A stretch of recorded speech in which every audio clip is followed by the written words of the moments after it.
Hey you guys, check this out.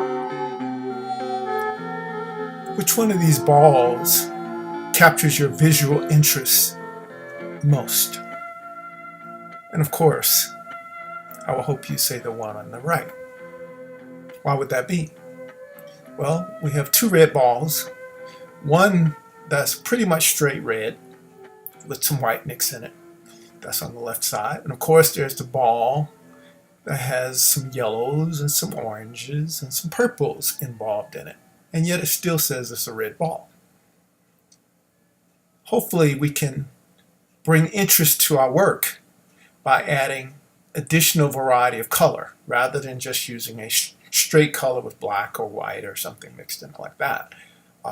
We can give interest by broadening our color palette. And we can do this no matter what the color is. You can do it with greens, by adding blues, maybe little touches of red, things like that.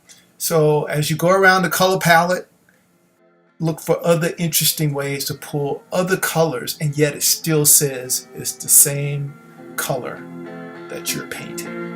So give that a try. Let me know how it works out for you.